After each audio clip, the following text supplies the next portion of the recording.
سلام دوستان عزیزم، امیدوارم که حالتون خوب باشه. خب بریم سراغ پارت دوم آموزش میدجرنی. من دوباره اینجا آدرس سایت رو وارد کردم و در واقع وقتی توی این وبسایت ساین این میشم پنجره‌ای برای من باز میشه که داخل این پنجره اگه من گفتم ثبت نامتون که انجام شده باشه اتورایز رو که بزنید در واقع میتونید وارد فضای میدجرنی بشین و کارهای بقیه کسایی که توی میدجرنی تصویر سازی کردن رو ببینید. فوق العاده است این بخش. شما میتونید کارهای مختلفی که مد نظرتونه انتخاب کنید، پرامپتی که براش نوشته شده رو ببینید، حتی پارامترهایی که کار شده و در نهایت قدرت خودتون رو توی تصویر سازی و نوشتن پرامپت توی بخش‌های مختلف در واقع افزایش بدید و این خیلی مهم هستش. پس یکی از بخش‌های دیگه که میتونه کمکتون کنه این قسمت هستش.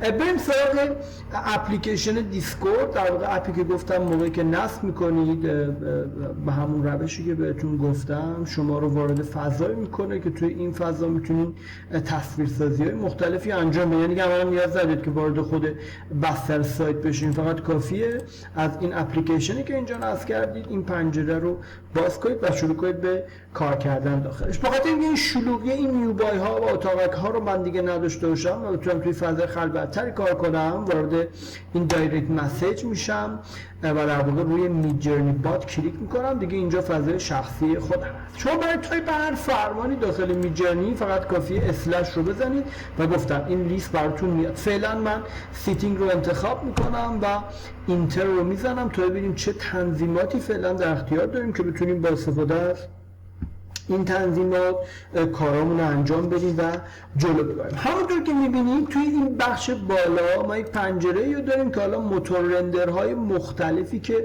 میدجرنی در اختیارمون قرار میده اینجا هست و میتونیم ازشون استفاده کنیم. آخرین آپدیت میدجرنی در واقع ورژن 6 یا همون آلفا هستش که میخوام فعلا توی این ورژن در مورد بعضی گزینه‌ها باهاتون صحبت کنم و با هم دیگه در واقع جلو بریم. حالا نسبت به تنظیمات پیش‌فرضی که ما داریم من شروع میکنم به نوشتن یک پرامپت که ببینیم این پرامپت چه خروجی رو در اختیار ما قرار میده. خب به خاطر اینکه بتونم پرامپت تو این فضا بنویسم دوباره تو این قسمت کلیک میکنم، اسلش رو میزنم، کلید آی رو تایپ میکنم و بخش ایمیجین. همونطور که ببینید در واقع این بخش پرکاربردترین قسمت توی میدجرنی هستش. کافی روش کلیک بکنم و حالا پرامپت مورد نظرم رو اینجا شروع به تایپ کردن بکنم. من همون پرامپتیو که داخل در واقع چت جی پی تی با هم دیگه انجام داده بودیم و میتونم با کلیک و درگ اینها رو همه رو انتخاب بکنم. البته بجز پارامتر آخر، حالا در مورد اون بهتون میگم، بجز اسپکت ریشیو، چون این جزء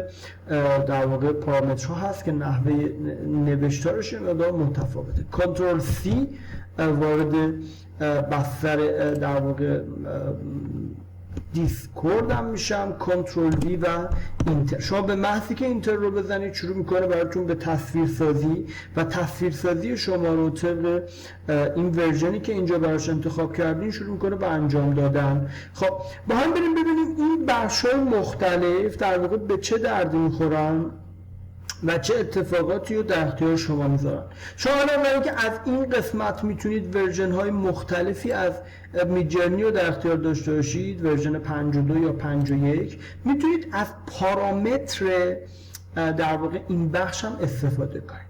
ما پارامترها رو به خاطر اینکه توی فضای در واقع میدجرنی استفاده کنیم یک راهکار داره. نگاه کنید این تصویر داره برای من ساخته میشه. راهکارش چی هسته؟ شما اول اینکه باید حتما اون ایمیجین رو انجام بدین. پرامپتتون که اومد من کنترل وی میکنم، دوباره همون پرامپت قبلی که نوشتم. بعد از اینکه نوشتن پرامپتم تمام میشه یه اسپیس میزنم، میگم چی؟ داش داش دو تا خط فاصله وی.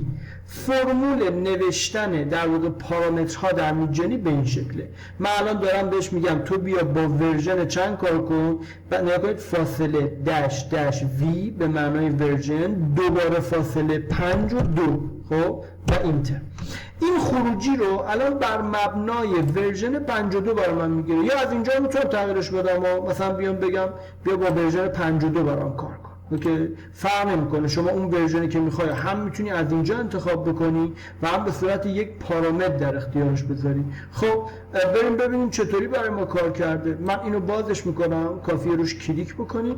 به خاطر اینکه براتون بزرگنمایی انجام بده، اوپن این براوزر رو میزنم و توی یک پنجره جدید در واقع برای من تصاویری رو که شروع کرده به ساختن رو در اختیار میذاره. میبینید 1 2 3 و 4 تا تصویر. من فقط اومدم اینجا تایپ کردم یک آشپزخانه مدل میخوام، فرمول رو به چت جی پی تی دادم و اون پرامپت مورد نظر رو برای من تولید کرد. من پرامپت رو کپی کردم و داخل دیسکوردم ازش خروجی گرفتم و اینجا با زدن اوپن نیو براوزر اینجا بزرگ شده این تصویر در اختیارم. میبینید بچه‌ها فوق العاده 4 تا تصویر سازی برای من انجام. اوکی، حالا این پایین رو ببین. من اومدم گفتم آقا یک بار با ورژن آلفا انجام بدی برای من، یا کن خودش اینجا پارامتر رو برای من نوشته، چون اینجا دیگه انتخابش کرده بودم، خودش هم پارامتر رو پشت آورده. من بهش گفتم این بار بیا با ورژن 52. اینجا رو ببین، من وقتی اینو باز میکنم ورژن 52 داره، ورژن 51 هم داره. این که شما با ورژن‌های مختلف خروجی بگیرید خب به نظر من خیلی کمک میکنه که شناخت بیشتری براتون ایجاد شه. اینو ببینید، اینو من بازش بکنم، اوپن نیو براوزر بزنم براتون. این با ورژن 52 است. این ورژن آلفا اخیراً بچه‌ها اضافه شده. ببینید با ورژن 52 یک همچین خروجی بهتون داد، با ورژن آلفا 6 یا اینکه ورژن 6 یک همچین تصویری رو در اختیارتون داد. خب این در مورد ورژن ها و اتفاقاتی که توی ورژن ها براتون میفته. پس برای تعریف کردن پارامتر توی فضای میدجرنی شما فرمولش اینطوری بود: بعد اینکه پرامپت تمام شد فاصله دش دش، یعنی که خط فاصله اسم اون پارامتر رو می‌نویسی، یه دونه فاصله بالا اون عدد یا بخشی که مورد نظرت رو تایپ می‌کنی و در نهایت اینتر رو می‌زنی که تصویر سازی برای داخل این فضا انجام بشه. اوکی؟ توی در واقع این ورژن 6 که ما میایم یک گزینه اینجا دارم من به اسم راو مود. خب این راو مود چی هستش؟ در واقع موقعی که شما دارید تصویر سازی انجام میدید توی فضای میدجرنی، تصاویری که خود میدجرنی براتون انجام میده به صورت پیشفرض یک زیبایی شناسی هم خودش بهشون اضافه میکنه. ها اگه شما بخواید این زیبایی شناسی رو نداشته باشین از حالت راو مود استفاده میکنی، یعنی داری بهش میگه آقا من میخوام از این به بعد از خلاقیت این پرامپتی که نوشتم استفاده کنی، تو حس زیبایی شناسی تو قاطی نکن، یعنی تصویر من خام باشه کاملا طبق این پرامپتی که نوشتم. حالا کافیه دوباره این پرامپت رو کپی کنم، کنترل C، میام این پایین داش کنترل V.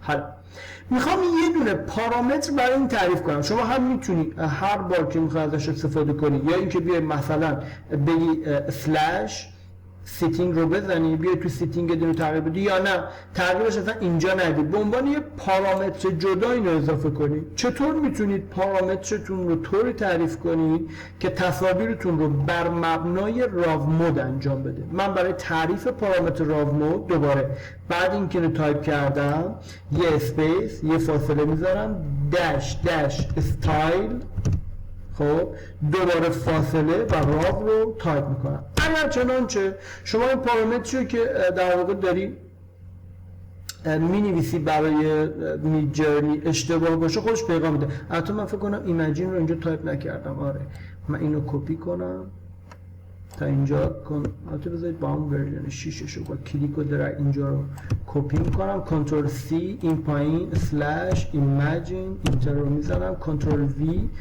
یه دونه فاصله داش داش استایل فاصله و راف. میخوام این مود با حالت راو مود برام بگه، یعنی از حس زیبایی شناسی خودش استفاده نکنه، بیشتر کارشو بذار. دقیقاً مثل همون بچه‌ها کریتیویتیه که توی بقیه پلتفرم‌های دیگه داشتیم میگفتیم کریتیویتی کمتر بشه یا بیشتر بشه، در واقع با این فرمول براتون کار میکنه. حالا این بالا یک سری موتور من صبر میکنم اینو براتون بگیره. حالا من روی توربو مودم هستم، حالا بهتون میگم که چه اتفاقایی میفته و به چه دردی میخوره. در واقع این بالا یه موتور رندر دیگه ای دارم من به نام نیجی مدل یا همون نیجی جرنیه. خب حالا چطور کار میکنه؟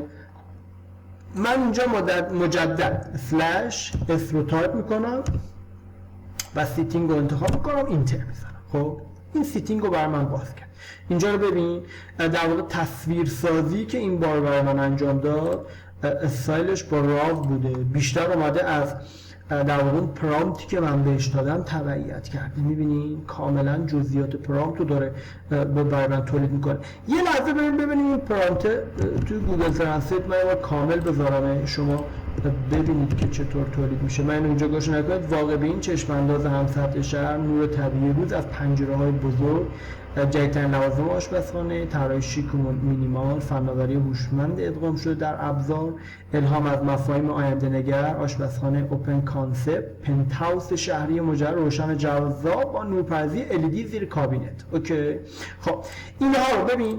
اینجا اومدیم با ورژن 6 گرفتیم، ورژن 6 میدجرنی، ورژن 52 میدجرنی، اینجا ورژن 6 و راو مود. ببین بیشتر اومده از در واقع پرامپت من استفاده کرده، نه از خلاقیت خودش. پس شما این خلاقیت هم در اختیار خودتونه دیگه که بتونید ازش استفاده کنید. اوکی، خب اینجا نگاه کنید. من وقتی میدجرنی رو فعال میکنم، به محضی که روش کلیک بکنم این فعال میشه. موقعی که این فعال میشه یک سری گزینه‌های در اختیار من میذاره. بچه‌ها میدجرنی یک جورایی برای کمیک، کارتون و انیمه کارایی داره. یک جورایی شما پلان‌های گرافیکی و سکشن‌های ایدئوگرامی که توی معماری دارین رو خیلی راحت میتونید در واقع با این بخش تولید بکنید. پارامتر هم داره ها. من به جای اینکه اینجا انتخابش کنم میتونم توی پارامترها بیام بگم داش داش، یعنی پارامترش اینطوریه داش اسپیس نیجی. خب ورژنش هم می‌نویسم نیجی مثلا در واقع اسپیس 5. من میخوام از نیجی 5 استفاده کنم. پس شما هم از اینجا میتونی استفاده کنی و در واقع هم از پارامتری که داره. پس پارامترش داش نیجی 5 بود. خب موتور رندر رو برای تغییر میده. حالا من میخوام از این استفاده کنم. بیایم با هم دیگه یک چیز دیگه ای تاپ کنیم. من میخوام بگم یک سری گربه هایی، گفتم کمیک دیگه، یک جورایی کارتونی انیمه میکنه کارو. میخوام بزنم بچه گربه هایی، بچه گربه ها روی دیوار.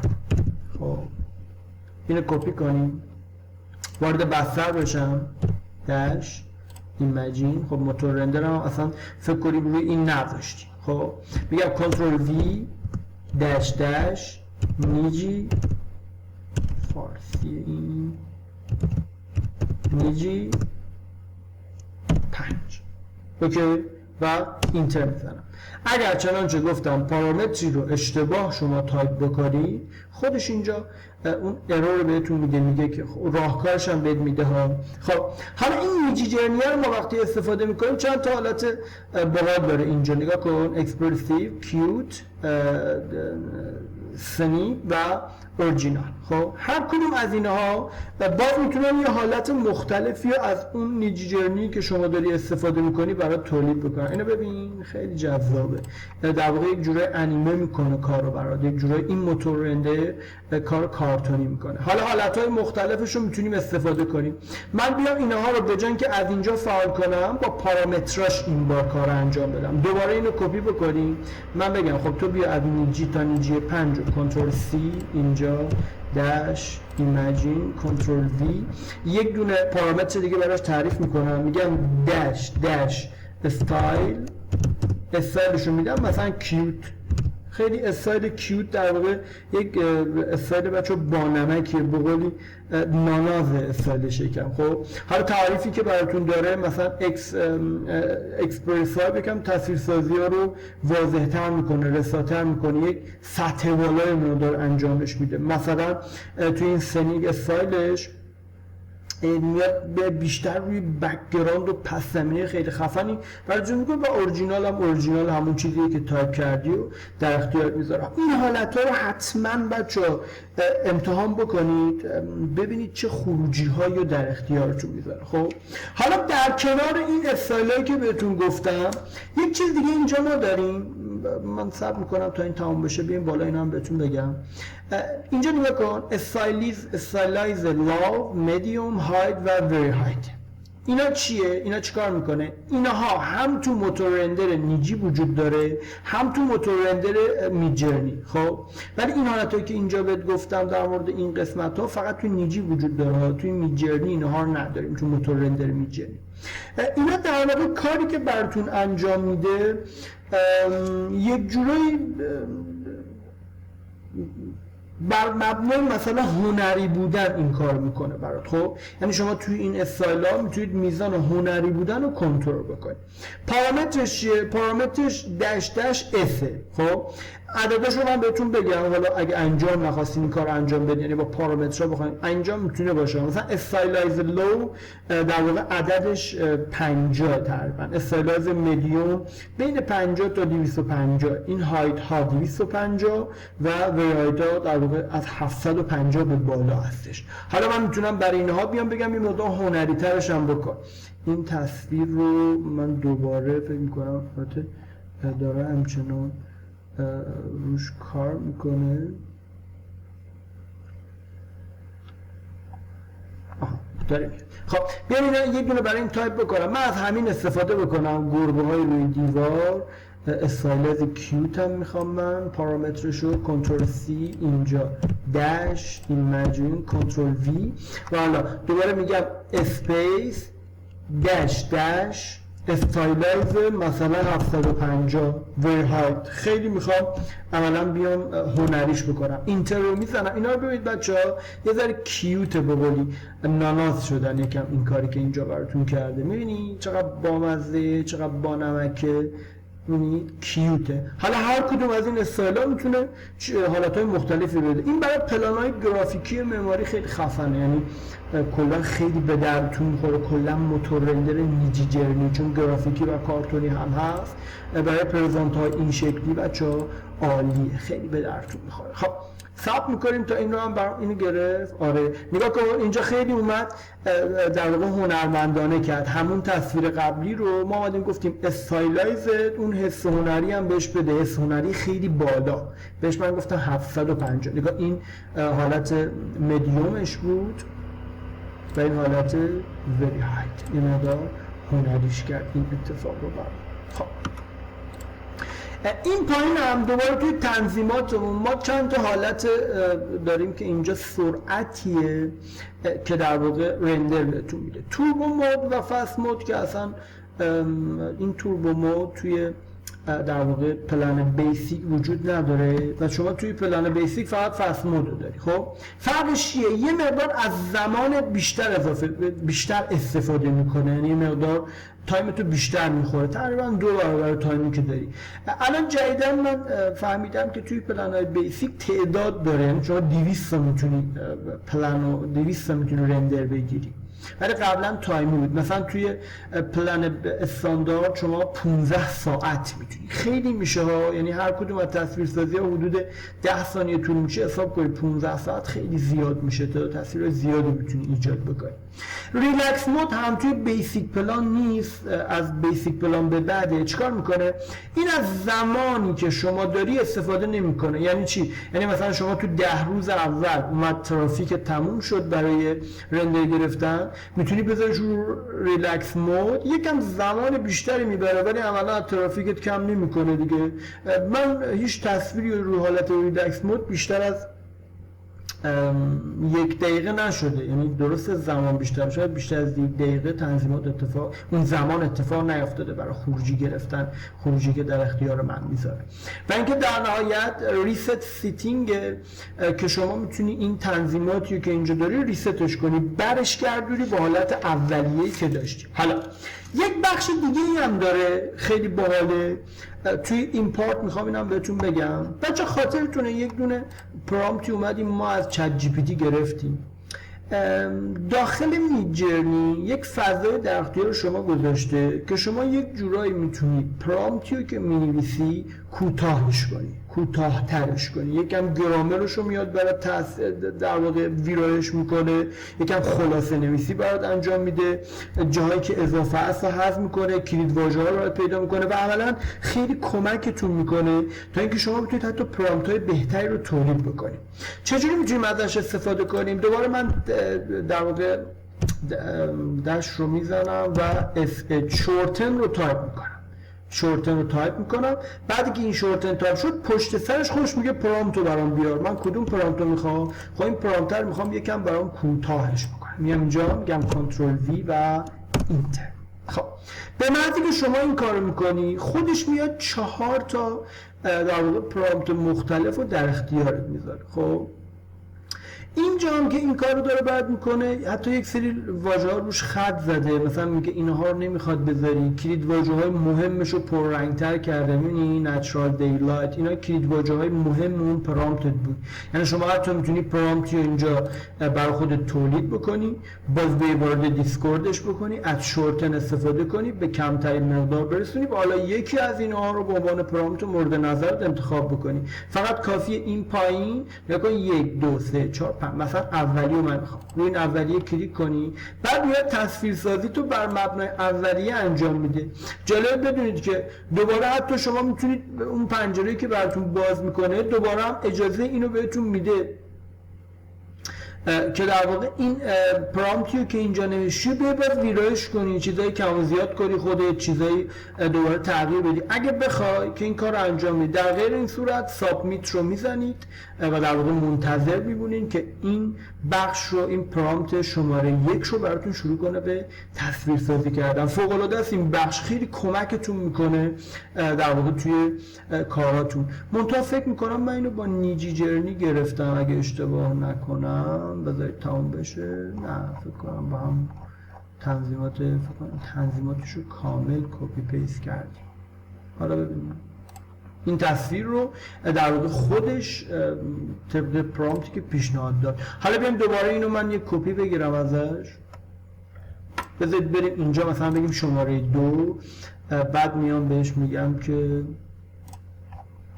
توی تنظیماتم من یک سیتینگ اول انجام بدم. اینجا توی سیتینگم بیام بگم که در واقع موتوری که استفاده میکنی میدجرنی 6 باشه، آخرین مدل میدجرنی، استایلایزمون روی لو باشه، حتی رو راو مود بچه‌ها میتونن بزنن. یعنی اینجا هم شما میتونی این کارا رو بکنی و توربو مود هم باشه، با سرعت بالا میخوام بهم بده. خب حالا میتونم چیکار کنم؟ دوباره این رو بیام یک کپی ازش بگیرم تا اینجا، یا اینکه نه دوباره میتونم اصلا روی این قسمت بگم شماره 1 و با این تنظیمات جدیدی که بهت دادم. باز دوباره اینجا میتونید پارامتر براش تعریف کنید، اصلا در واقع استایلایز ها رو تغییر بدین، راو مود رو انگار براش دوباره فعال بکنین و بقیه کارهایی که میخواین بکنین رو به راحتی دوباره میتونید تو این قسمت در واقع بهش اضافه کنید و ازشون استفاده کنید. من مثلا دوباره تصمیم گرفتم که بیام استایلم رو روی راه بذارم، مثلا اسپیس داش استایل اسپیس و راف سابمیت. خب حالا منتظر میمونم که در واقع نسبت به تنظیمات جدیدی که بهش دادم تصویر رو در اختیارم بذاره. دائما باید با این پارامترها کار کنی و اتفاقات مختلفی رو در نظر بگیرید توش تا اینکه سوار کار بشید دیگه. انقدر باید این کار رو انجام بدین تا کاملا بتونید اون چیزی که مد نظرتون هست رو از هوش مصنوعی دریافت کنید. ببینید این بار در واقع با پرامپتی که خودش به من داده بود من این کار رو براتون انجام دادم. خب این هم در مورد آموزش هایی که توی این پارت داشتیم. سعی می‌کنیم بخش بعدی بیایم سراغ بقیه تنظیمات رو با هم دیگه کار بکنیم و یک مقدار فضا رو پیشرفته تر کنیم. امیدوارم که این بخش از آموزش هم براتون مفید بوده باشه. موفق و پرتلاش باشید.